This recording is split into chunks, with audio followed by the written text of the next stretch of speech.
Hi everyone, welcome back to Warhammer 40,000 Rogue Trader, here at Eufrates II. Chapter 4,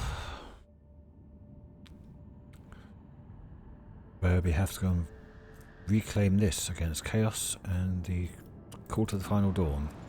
It used to be a Explorators world, the Adeptus Mechanicus, but no longer.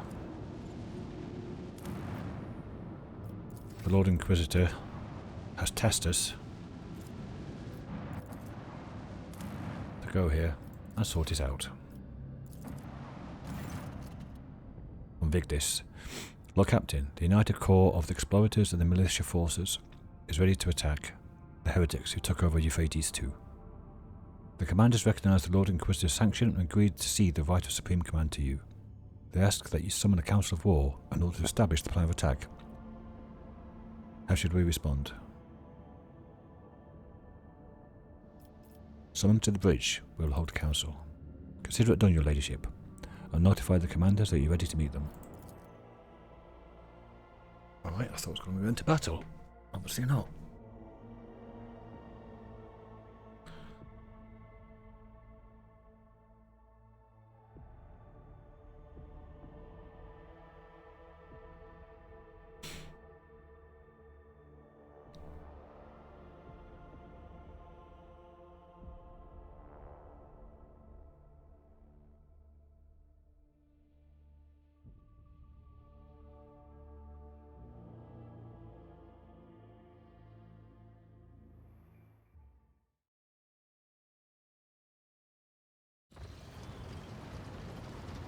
Okay, we've got a space wolf, and there's Ulfar. Must be another one of his forces, or squad, or whatever, or different squad. It's Opticon. Yeah, it is Opticon. The leader of the Explorator warriors appears on the bridge, and the bulkhead trembles beneath his metal gate. He's acquired a new set of fearsome armour since the last the two of you met. His mechadendrites now fitted with more formidable weapons of destruction. Unit Opticon 22 initiating. Identification, official greeting, procedure. Unlocking the option of strategic data exchange. Thorbold Ironhide. These names made up by a 12-year-old. The Emperor's Angel, who follows in his wake, is clad in armour the colour of a tempestuous ocean. You hear his voice, throaty and brimming with untamed boldness and strength. Which one of you Huskarls is Germancer von Vanasius? I am Thorbold Ironhide. I wish to see the mortal who is granted the honour of leading my pack into battle.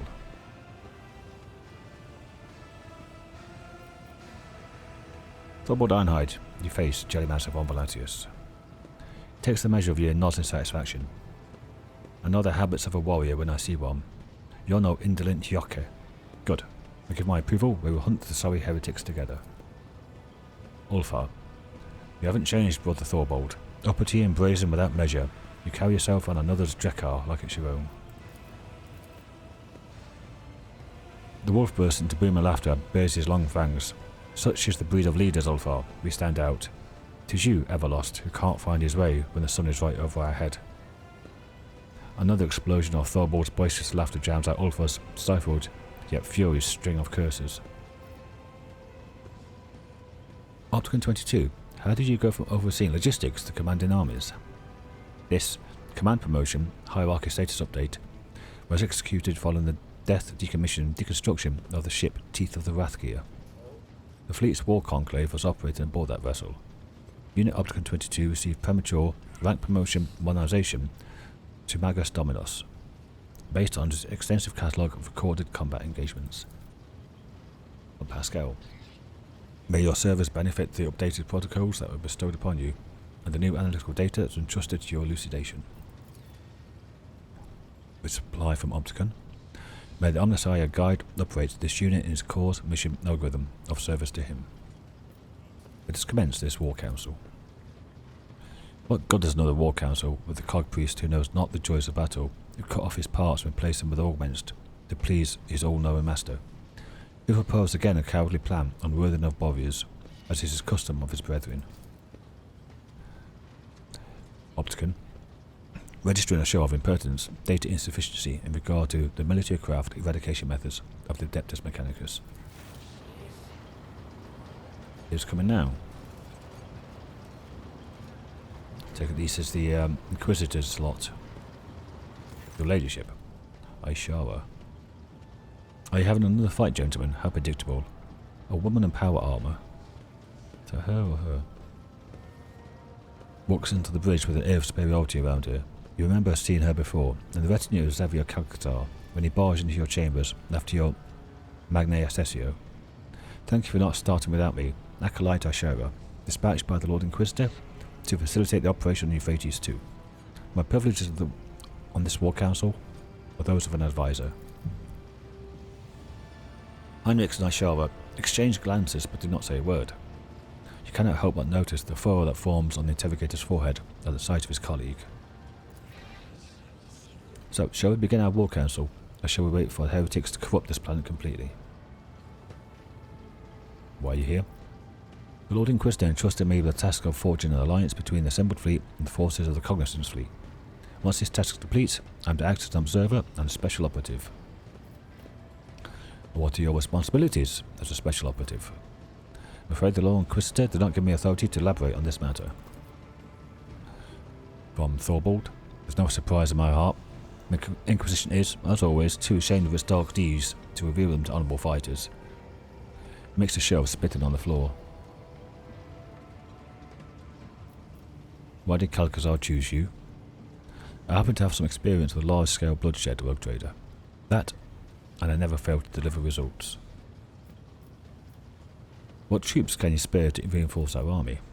The militia forces have already been transferred to Opticon 22. All I have left under my command is a tactical unit explicitly instructed to carry out the Lord Inquisitor's special assignments. I see. It's about time we moved on to discussing how we intend to kill the heretics. I need a complete report on the situation at the front. Eufrates II is a forge world. Manufactorums and extractiums take up most of its surface. Upon corrupting them, disrupting their production, algorithm, the heretics... I thought it was an extra space there. The heretics announced their ranks with possessed mechanisms and false, defective, traitorous Skitari, whose protocols were disfigured with indoctrinated scrap code. Our forces have secured minor footholds on the surface, but were unable to deliver an effective blow to the headquarters operation centre of the profaners in the Machine Cathedral at the heart of the Manufactorum Sigma S13. According to available data, this is the current location of the arch-heretic termination target, the Dark Apostle Orlando Cruel. I thought it was going to be halfway over. It isn't. Thorvald, we may outnumber the enemy, but ours is a poor warband. All it has is steel carls of the Omnissiah, and scantily trained serfs from across the expanse, while our foe is the detestable but nevertheless deadly putrid-hearted traitors from the ranks of the word-bearers, and their vessels protect the Machine Cathedral from orbit.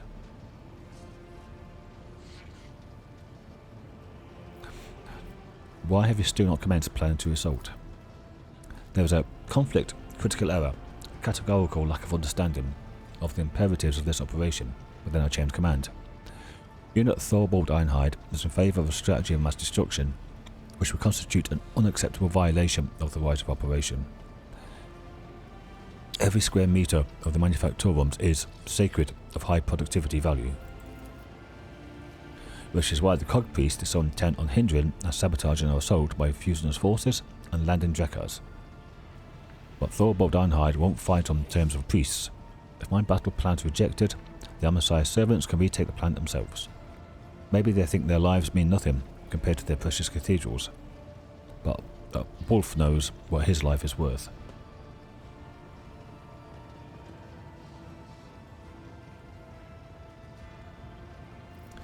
Opticon 22. I must say my curiosity is piqued. The exploiters are hiding something on that planet. Something you refuse to show to anyone, and now loath to destroy. What is it? The tech priest Vox creaks stubbornly. Request denied.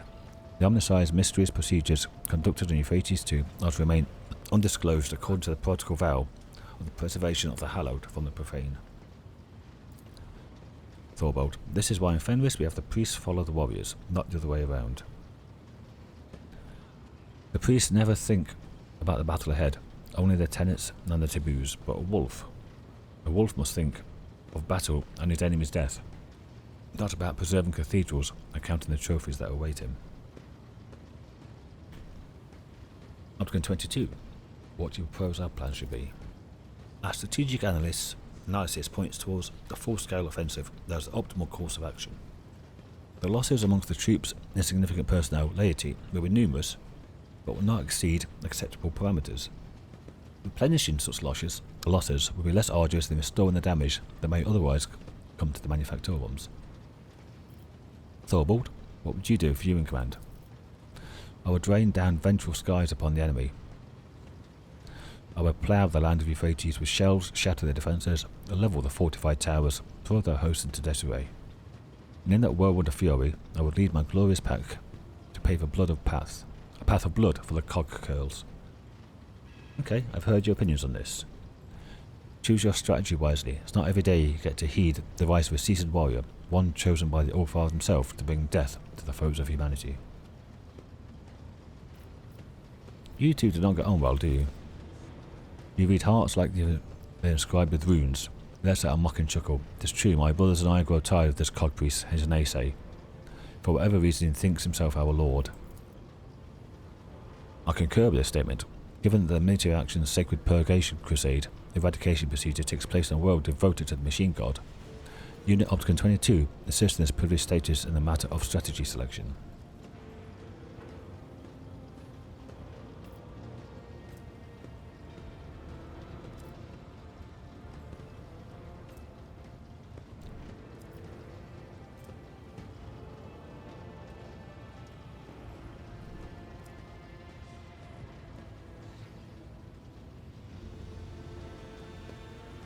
I'll do this one.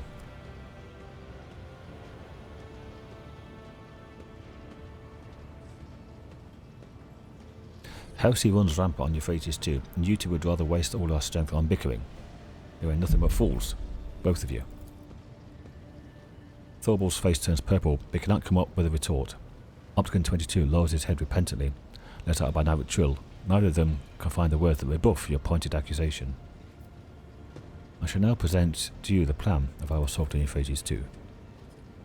The first steps are obvious. We eliminate the machine cathedral's orbital support. But what planetary assault strategy will you choose following the destruction of the enemy void fleet?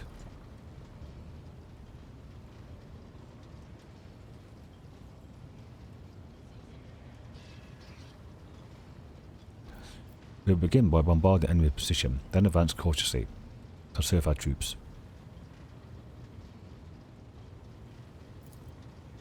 Your plan bores me. This is not Space Wolf's way of war, but such cowardly strategies are the limit of the omnisized cogcurls, so you have my approval.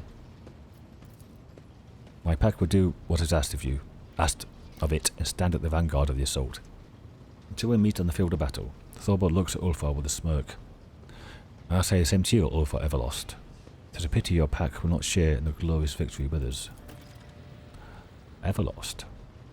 Ulfar lets out a bestial grumble, says to you, that boastful Grizoff talks too much about my pack. He knows where my brothers are. I can smell it. Before we dive into the carnage, summon him to your ship and let me question him. I wish to hear what he knows, while he still hasn't lost his blethering tongue to the heretics.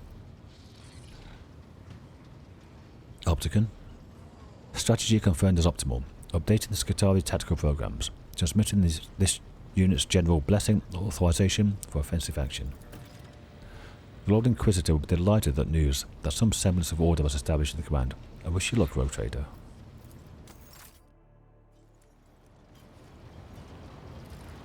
Okay. Where are we? Where is Ulfar? He's back down here again. How do I summon him back to the Let us raise our cups et vater, in honor of deeds accomplished and in expectation of those yet to come. Why do you wish to meet with Thorvald? If anyone knows where my pack brothers are now, he does. But it is not right to speak of such things within others' hearing. That is why I thought it better to keep silent at the Warcouncil. And of course, I need to pee. Only a quarter of an hour in today, but I still need to pee. Okay, where was I? Yeah. Inform Thorvald is invited to board the ship. I thank you, Edfater.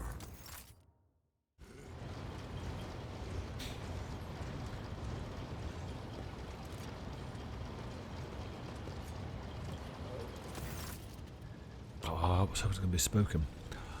Thorvald does not come alone, but the young brother-in-arms, with a mocking glance at Ulfar bellows, "Thorvald Ironhide is here. Why have you not summoned me, rogue trader?" Ulfar, speak to me. Ulfar's usual brash joviality has evaporated from his voice. Know you, Thorvald, whether the path of the battle has led my pack, the baleful howl? You haven't lost your pack, have you, Everlost? The young wolf's voice is strong and insolent, and richly melodic. He tilts his head in mocking concern, watching Ulfar's complexion change to match the violent shade of his hair. Didn't have a chance to talk properly at the council. I wanted to meet you. Ha, of course you do. Who would miss the chance to strike up a friendship with the illustrious leader of the equally illustrious Stormbiters? Go on, Halbrand.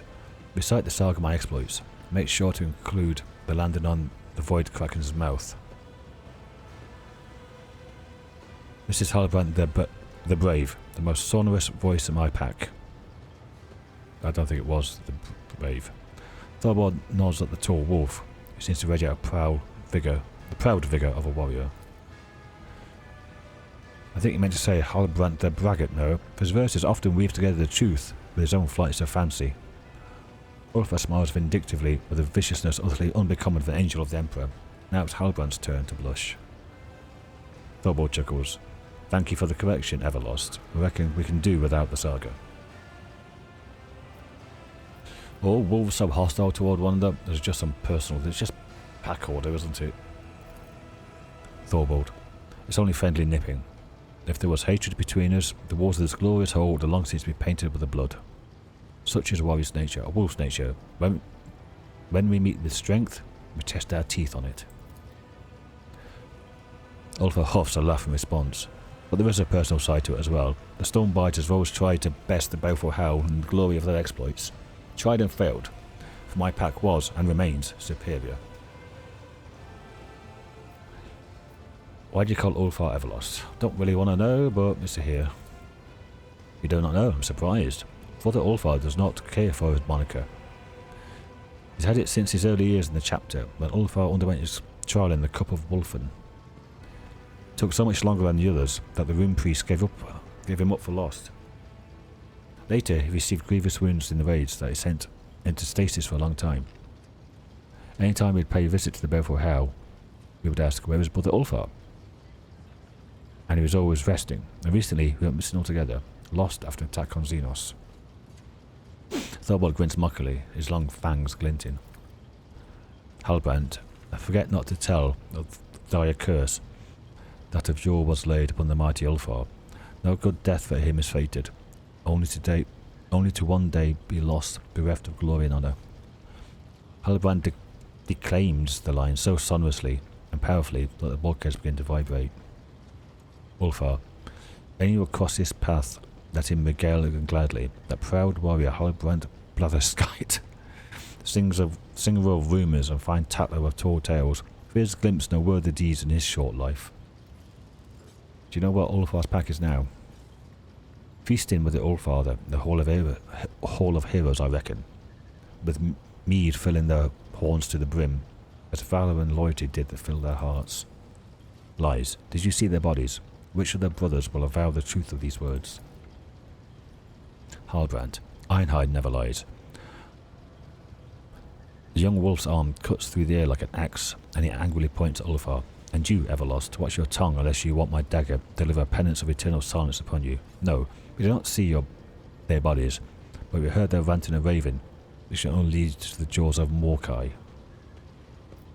I would like to know the details. In the battle in which you, Everlost, Arnulf and Skiadi, don't know, were captured by the Xenos, the Baleful Howl took prisoners of their own. Under torture, the captive Xenos gave up the star coordinates of where they would go to next. Hang on. Good cough.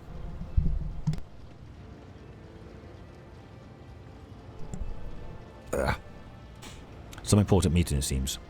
That place was far away, deep in the uncharted regions where the servants of the Allfather have never ventured. And your brothers decide to go there. No navigator would dare lead them to those dark places, so your brothers seized a trading boat and voyaged there without a helmsman. So you abandoned them to their grueling march.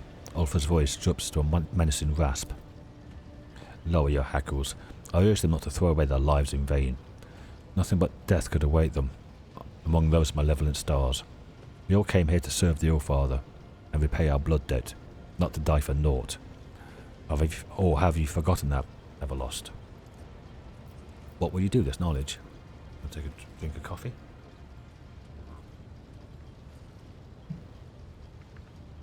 I will not test our friendship like Tvata. I know that if I call upon you to go with me in search of my pack, I will be taking you away from important battles and saving of your home. So I will go alone to seek my brothers, but I will not abandon you out of need. I owe you. When we have defeated your enemies, I will leave you and follow the trail. That trail is bloody and has long since gone cold, Brother Ulfar. There's no need to add another body to this tally. As a leader of the Stormbiters, I call you to our pack. Be a brother to us now. Ulfar gives a peaceably smiling Thorbold a penetrating look, his face darkening, his voice dropping low to a bestial snarl. My eyes and my brains aren't working together today. Have you lost your mind, Thorbold? Halbrand, perhaps it's you lost his mind if you're daring to speak to insolently to Ironhide.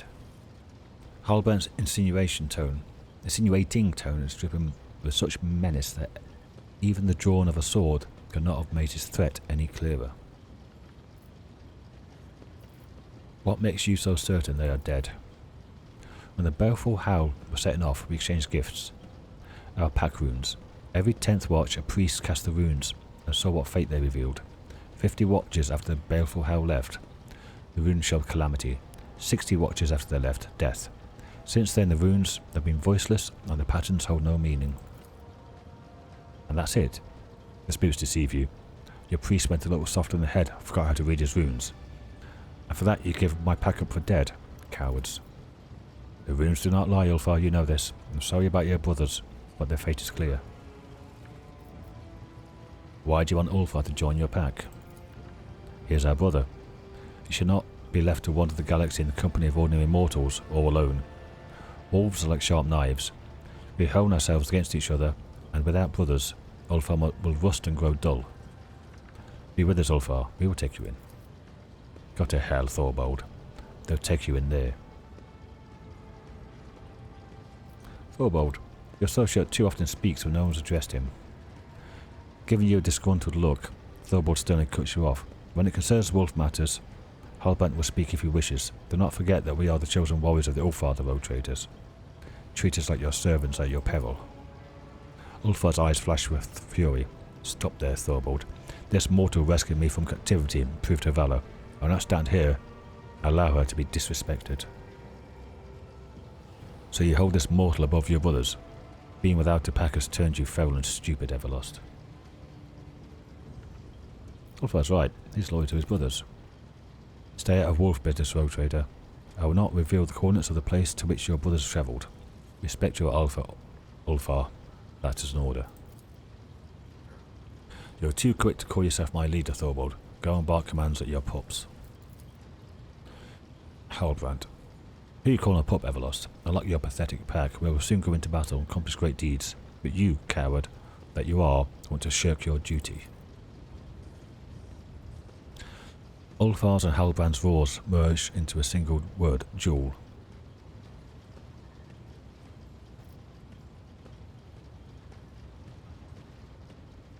Bellow, stop, soldiers.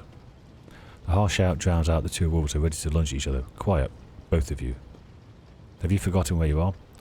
Holmgang can only take place on solid ground, not on a boat. The void and the warp are treacherous and unfit to host a duel of the worthy. And secondly, I am your superior, Ulfar, so I'm not asking you but ordering you to back up your chest beating with deeds. If the baleful Hell Pack is alive as you say, let it march with the Stormbiters in the assault of Eufrates II. Let it display the valour all the stories we tell of. Will you stand alone for all your brothers, or have you gone soft? The wolf leader's tone may be threatening, but he noticed a slight glint in his eye. Ulfar, on the other hand, is growling furiously, with no matching twinkle in his gaze. We'll see about that. I'll prove that the Stormbiters will never be a match for the baleful Howl. Eitvata, I must be aside when you depart for the assault. Promise me you'll grant me that honour.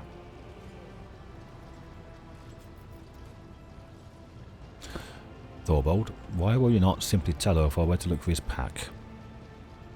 Thorbold's face seems to sag under sudden weight. When the baleful Howl left, I became the highest ranking wolf in the Expanse. I am the Ulfar. It's my duty to ensure that not one of the Ulfar's chosen warriors loses his life for foolish or fruitless ends. Not even Ulfar. I promise, Ulfar, we will march in battle together. If you prove your words carry more weight than a battle axe, I will tell you where your brothers went. If you fail, you will submit. Thorbold's lips curve into a superior smirk. What a dick. Excuse me. Right.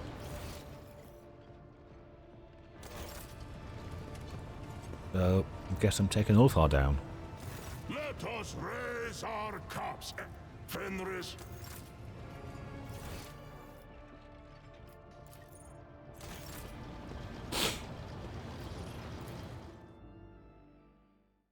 Got this orbital battle first, though.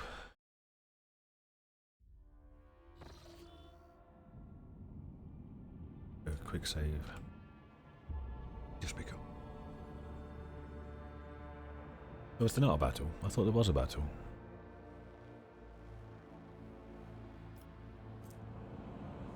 Mono, they destroyed the fleet.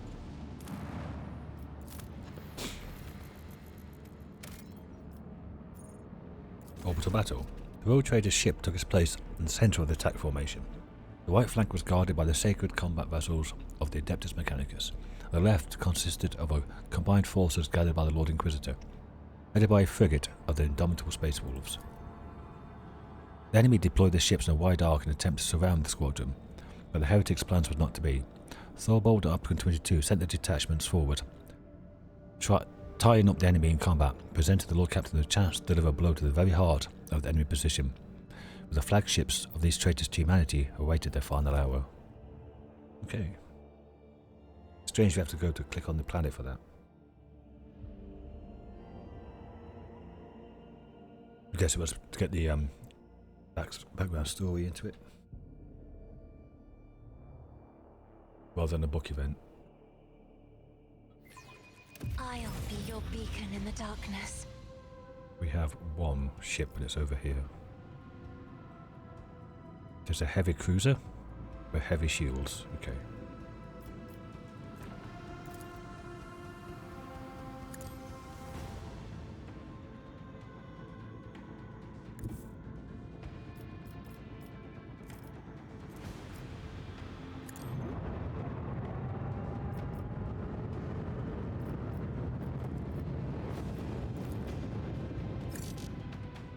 Target is too far. Let's do a jump forward. Oh, steady hand worked. Okay.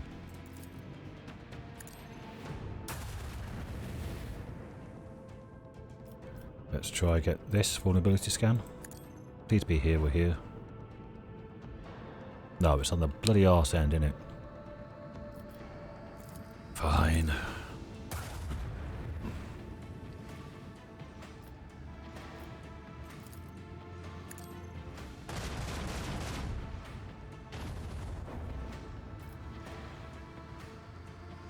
What can I do? That's...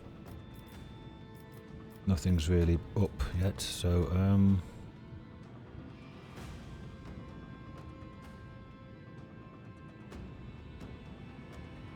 time to take a beating, I guess. Front or right? I've got more armour on the sides.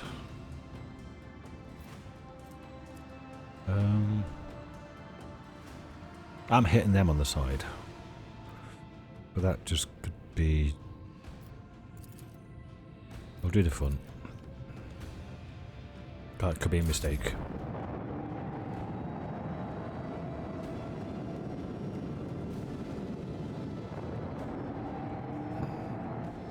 It was a mistake. They're coming in from the side. Oh. Fighters.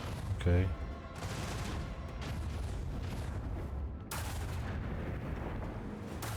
That hurts. 2 fighter squadrons, okay.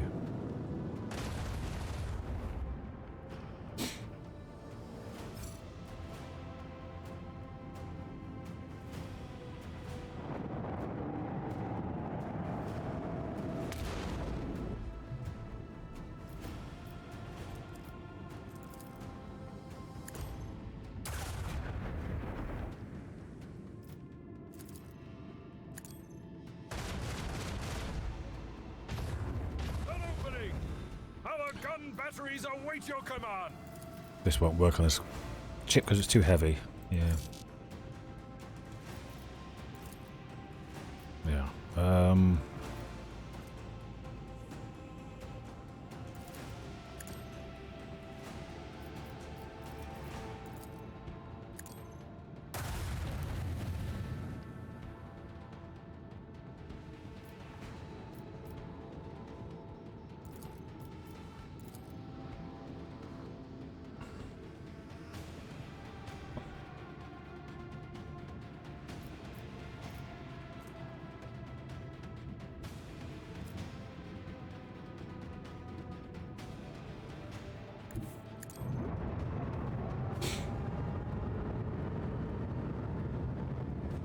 Should maybe have moved, but I have to get through a little shield again. Come on, finish him off.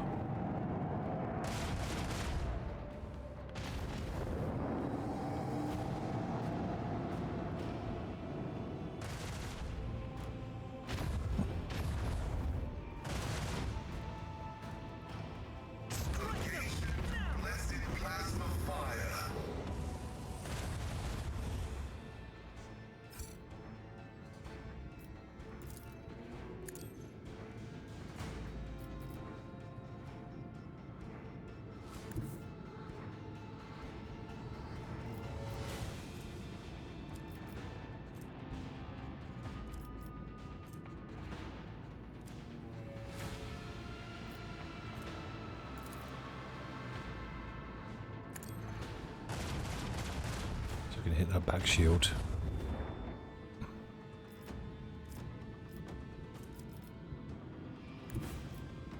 Yeah, go there.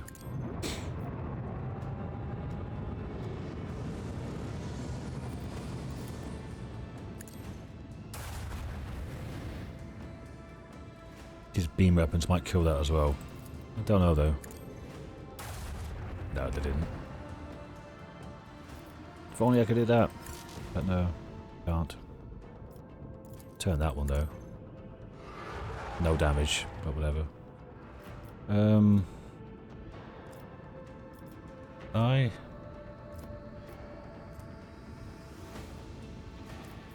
try this. See if this now hits it. It does. Return to ashes. Job done.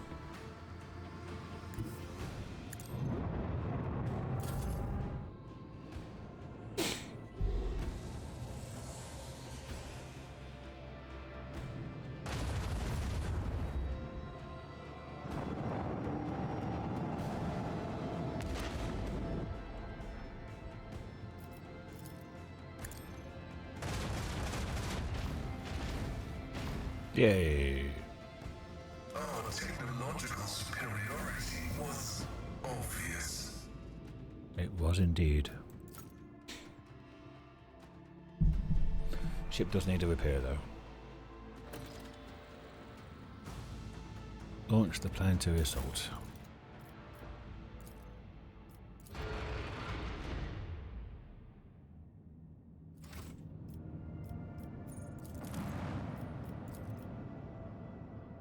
A general once said that all wars are fundamentally the same. If you've seen one, you've seen them all. Rock shit. That general had not witnessed the events on Eufrates II. Rogue traitor Jellymancer von Valancius was the supreme commander in that battle. A woman of iron will, unfaltering, unshakable, and served in a general enforcer guard back then. Just another cocky kid who thought he was an expert soldier. This was Corvon Lazarus, Lord General Militant of the Lagona's Planetary Defense Garrison. Okay.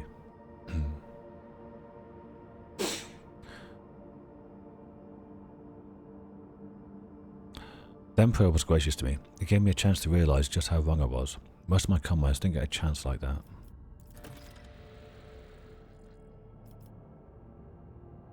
Okay, something to do with Argenta's quest. The shuttles would have blocked out the sun if one could see it through the smoke of the manufactorum of Sigma's S-13. At its heart stood the machine cathedral, our primary objective. The Lord Captain showed us mercy by having the landing zone bombarded from orbit. All the shuttles carrying troops, and more importantly, precious vehicles, reached their destination. Daunted by our numbers, the enemy withdrew. That was the perfect moment for a decisive attack. With an armoured vehicle force of this size, we had the upper hand. Upon descending from orbit, Sister Argenta inspired the troops with the very first notes of her prayers. The singing was the Emperor's voice commanding us to fight without any regard for our own lives. After arousing the soldiers to launch a daring rage, she quickly captured one of the heretics' commanders. That was when we heard a starkly different voice from the Sister's battle. Trembling with fury, she personally interrogated the miscreant, pulling one poisoned confession after another out of him. Once she was done, the world was purged of his impure breath, and she was the one wielding the flamer.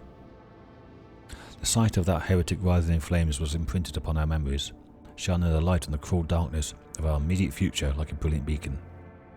In the command centre, the Lord Captain ordered her generals to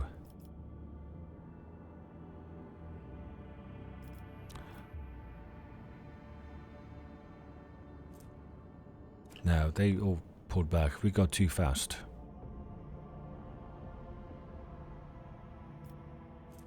It could be a trap and we get cut off. So proceed with caution, with the support of the comprehensive area reconnaissance.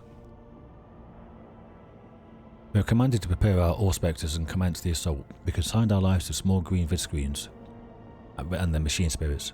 Whenever we avoided another one of the enemy's traps and ambushes, we would then voxcast their coordinates to the artillery gunners.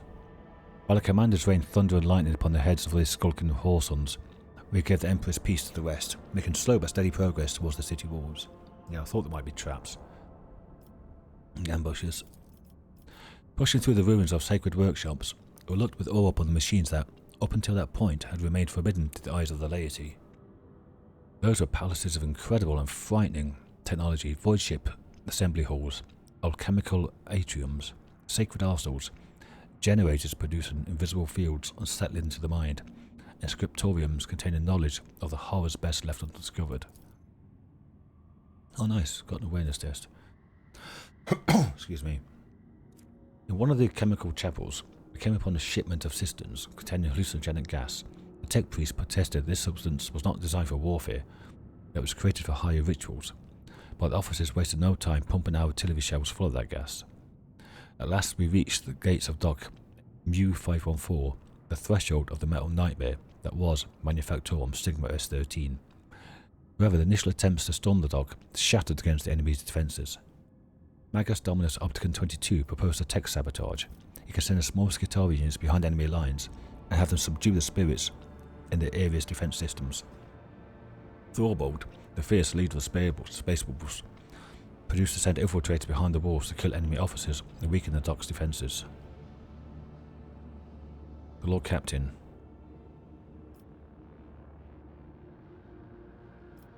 ordered to have the vanguard regiments detail one of the reasons the first assault failed.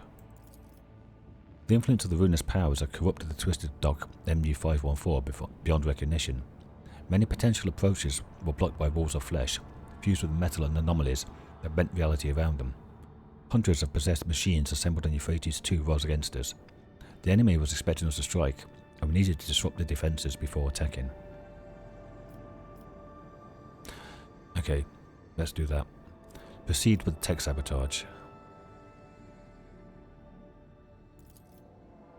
It was part of the escort for one of the tech priest's crews that broke into the dock to carry out the sabotage mission. No, I was part. It's one thing to watch a technobat wave a sensor over a cogitator on a cargo deck. It's another to observe sacred tech rituals being performed under the hail of bullets and carpet bombings. Their binomic prayers, decryption litanies, and blessed crypto-purification viruses did their work. Every turret in the vicinity instantly turned on the traitors, the dock filled with gunfire and screams. The silence fell, the gates opened before us. It took us many days to break through to the metal heart of the Manufactorum. On the third week of the assault, the vanguard was halted and swept away by a salvo of plasma macro cannons. Scorning every cannon of sacred engineering, the heretics had placed the hull of an unfinished void cruiser on treads several kilometers long. This leviathan of adamantine and plasteel barred our way. Excuse me. Logus Opticon 22 is not Logus anymore. It said that we would take the sacred machine, for the vessel had been in the making for many decades, and its destruction would mean a great tragedy for the Imperium. It came as a surprise to all when Space Wolf Thorvald supported the Magos Dominus. After the Lord Captain had reconciled him with the explorative leader, Thorvald had tamed his pride and spoke in favour of the tech priest's cause of liberating the noble machine.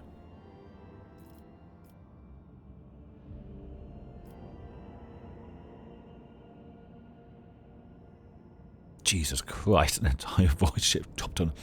No, that's some kind of mass driver, that is. Jesus Christ. That might burn up in the atmosphere, though. Tech use minus 115, still go 100%. The Lord Captain commanded the sacred vessel be reclaimed from the enemy's clutches. Having the sacred machine on our side could have given our offensive a sizable edge.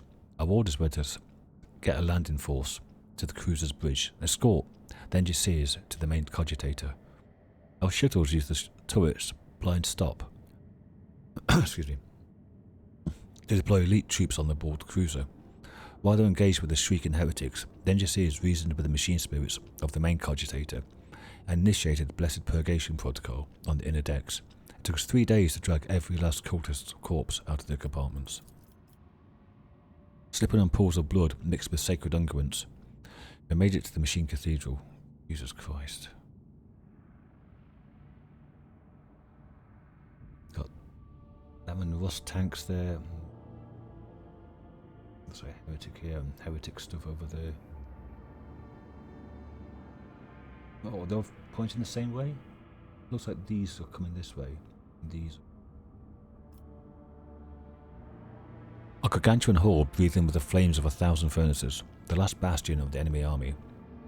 That was where I first faced the word bearers, betrayers of humanity and unworthy sons of the Emperor. What could we, mere humans, possibly do to match their unholy, bestial rage? The Lord Captain.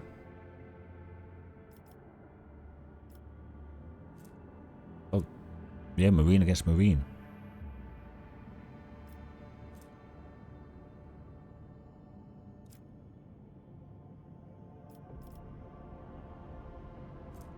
Well, I've captured this, so might as well use it to blow up the Marines, I guess. Brought the might of the captured exploder cruiser to bear. There's no greater pleasure in war than to turn the enemy's weapon against them. The Chaos Marines are stronger than an army of ordinary troops, but even they cannot survive a direct hit from macro cannon. The cruiser's weapon tracked their targets well, and no armour could protect them from shots like that. The Leviathan's treads rolled over the enemy defences, decimating the contemptible word bearers and bringing us great triumph. Yeah, as Thorvald said, no point in losing Space Marines with this better way.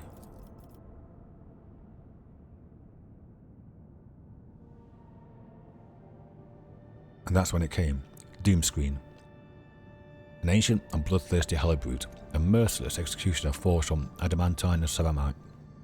That single foe was repelling our assaults one after another, turning hundreds of soldiers into bloody pulp. For as long as that abomination lived, we had no hope of reaching the heart of the enemy citadel. The dire-eyed Thorvald volunteered to track down and destroy this vile spawn, but fate had other things in store for him and his brothers. The Space Wolf's pack was to be the first to storm the Machine Cathedral, and thus Magus Dominus Opticon 22 assembled a cohort of elite Scutari and said that he would locate and eliminate Doomscream. The soldiers were whispering that he was willing to activate the so-called Guaranteed Annihilation Protocol, a terrible and ominous rite that is as lethal to the enemies of the Omnissiah as it is to his faithful servants. Upon arriving at the front lines, the Lord Captain questioned the survivors who had witnessed the ruin that Doomscreen had wrought might give a insight.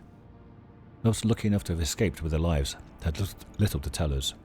They remembered a terrible howl hanging in the air and a death machine, impossibly quick for its size, dismembering people and crumpling tanks with its horrific manipulators. This enemy was ancient, devious, and utterly mad. The heretic's mind was clouded by rage and hatred. His body was bound within a prison of metal and mutated flesh. It was kind of like a Titan or Dreadnought or something. Upon arriving at the front lines, the Lord Captain led her retinue to hunt down this ancient killing machine herself. Oh, it worked. It's a heavy bolter. Is it? Yeah. Another heretical. That's the third one, I think. What happened next would become legend. The Lord Captain at the head of a retinue. Let's have a look. Oh, we were lucky we rolled 1. Challenged the bloodthirsty heresiarch.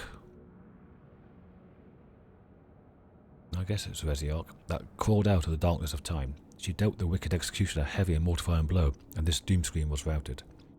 The abomination's torn pincer, fitted with an ancient and powerful bolter, became the rogue traitor's rightful trophy. At last we reached the machine cathedral. We saw a yawning lift shaft left behind by a colossal land-gnawing drill that had burrowed for kilometers into the depths of the planet. There, deep below, lay the last hiding place of the heretics' leaders. Hundreds of grenades, accompanied by promises of swift judgment, were hurled into the pit. Such was our righteous anger. The plan to assault was a resounding success. The enemy forces were shattered and broken. A small fraction remained in the machine cathedral, but the rest either had been destroyed or were destined to meet the same inevitable fate soon. The Lord Captain's retinue and Space Wolves band delved into the shaft, headed toward the heart of the machine cathedral. We watched them leave with reverence in our eyes as we set up perimeter around the entrance. We knew that the true outcome of the Battle of Eufrates II depended on them, that our fate was theirs to decide. Oh my god, my voice. God, that was hard work. So. I'm taking you.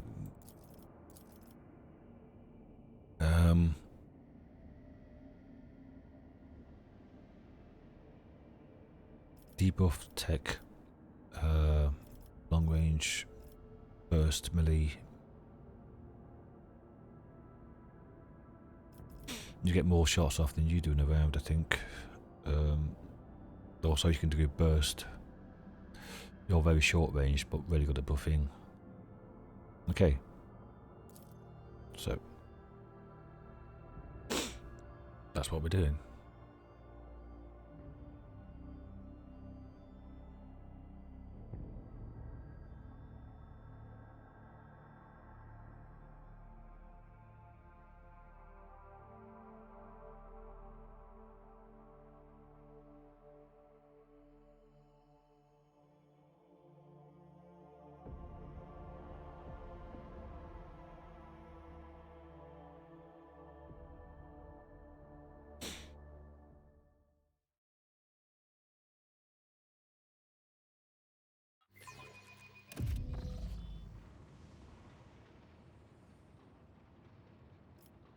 Okay.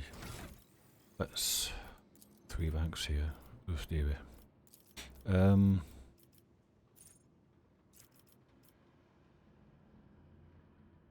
Camaraderie.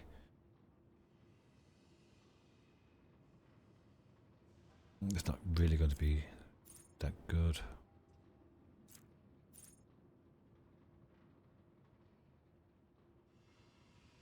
Agility 6, so 17% more damage. Maybe.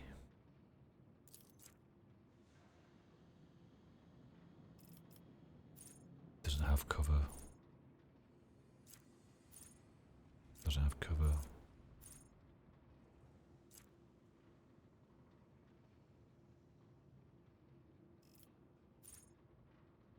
You don't have area attacks.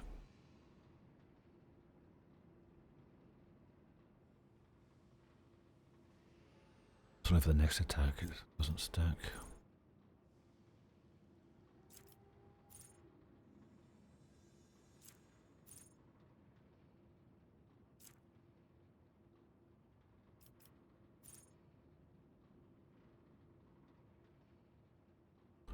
Got a dodge of 98. Okay, I'll get that next time. And what do we have? Awareness, athletics is already done. What do we have here?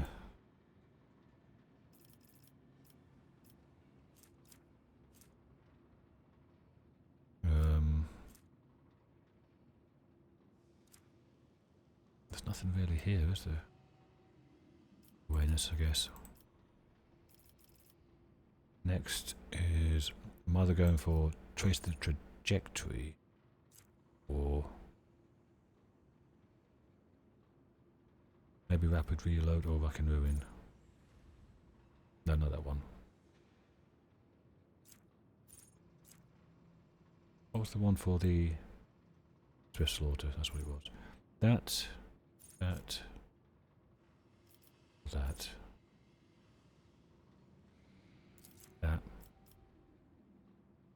Awareness again. Oh, it's different now. Damn it.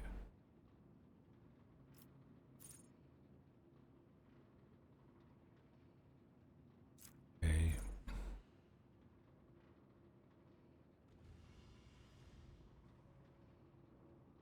Plus 10 crit if the enemy has dodge reduction. And plus 10 crit, 20 crit damage. We've got the parry reduction.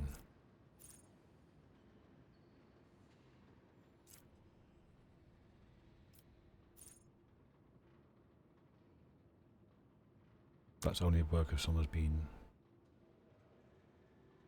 taunted. Abelard's only one with a taunt.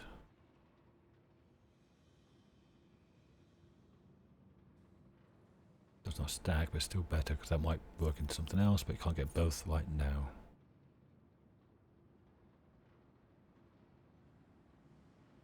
That's not bad. Just get deflection down.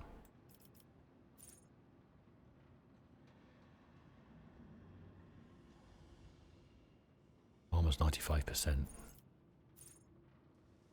Every stack of those two, that's going to go up to like over 100%.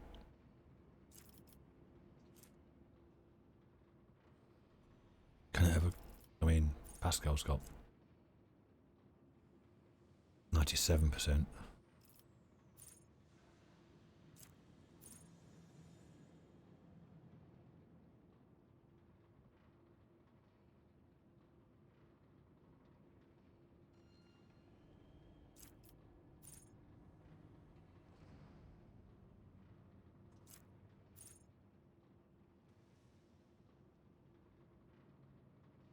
Extra dodge.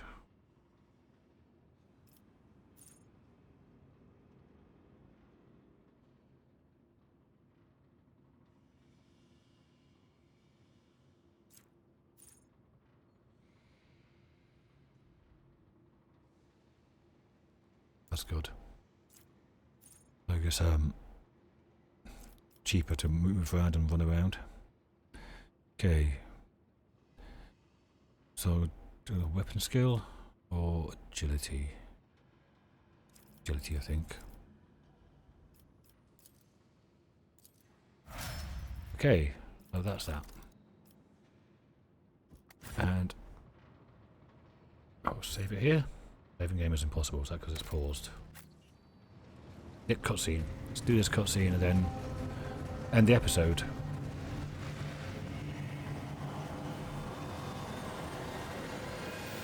When energies or whatever, missed that. There's all cool.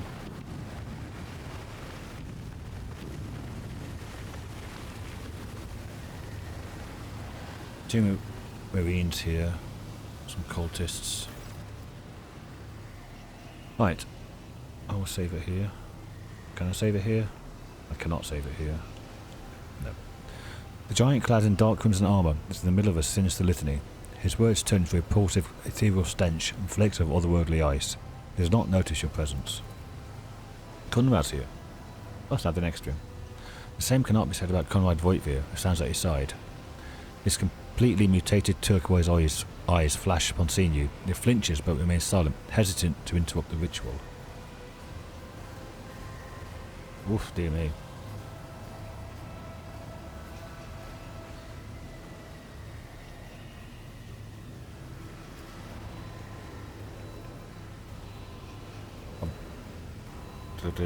Why observe it? Want to interrupt it?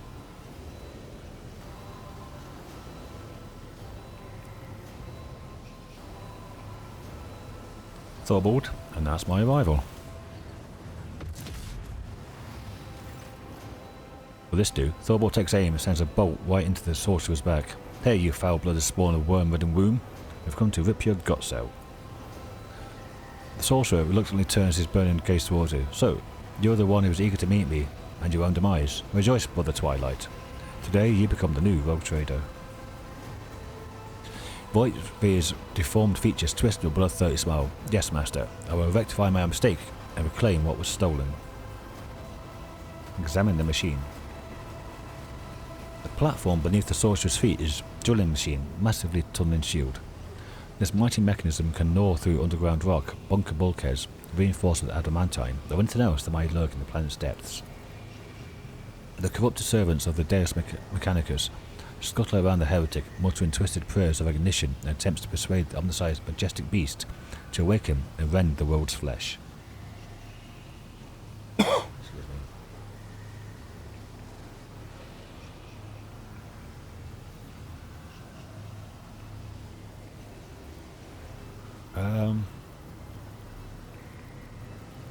I'm not going to give him the satisfaction. No more words, Thorbold. We must stop him.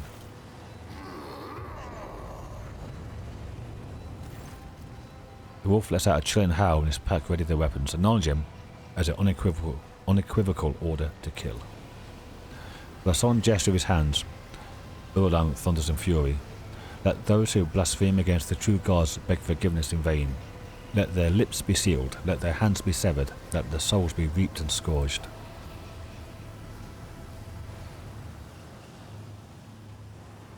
To battle wolves, something like that.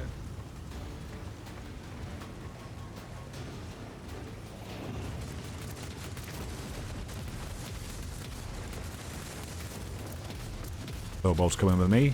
Okay.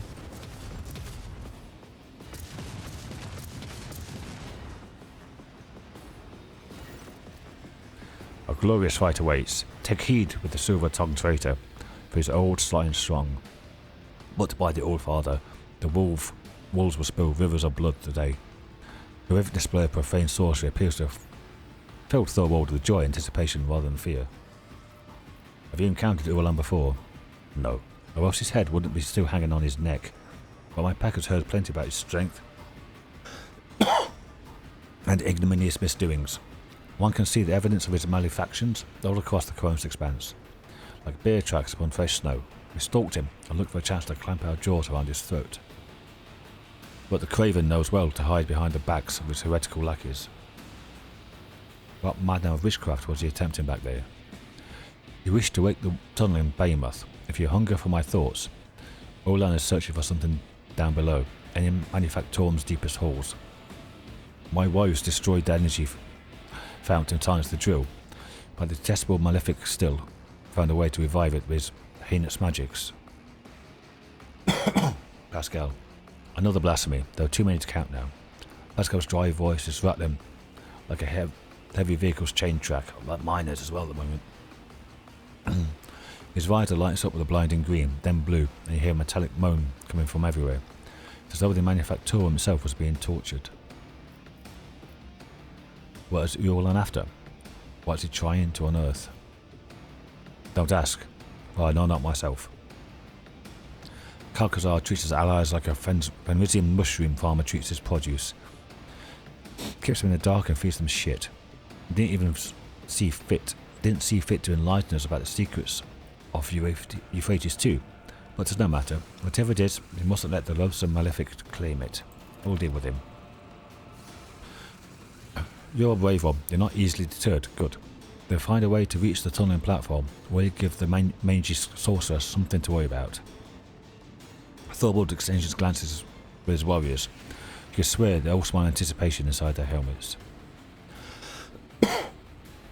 Hellbrand, you stick to the original plan. Take 2 brothers and go after Doomscream. Our scouts report they took refuge here in these depths after being defeated in battle on the approach to the Machine Cathedral. I want to take the unholy tin can that holds his traitorous brain back to Fenris. Good hunting. Hellbrand. We won't fail you. The eager Space Marine lets out a hunger and howl, proudly tread the hunter's grim, in chase of the beast of steel and blood. Fangs bared sharp and thirst to prey. Let glory cloak their mighty gate. Doomscream, he hides in this den. Step aside, Hellbrand. I will be the one to slay it. They'll claim this quarry for the baleful howl.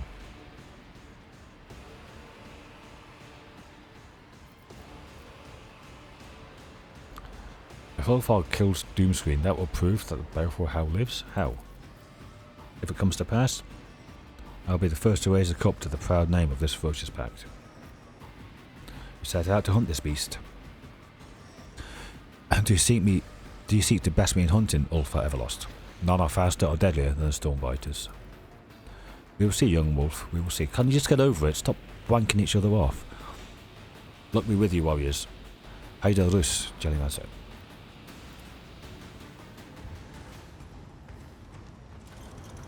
Okay.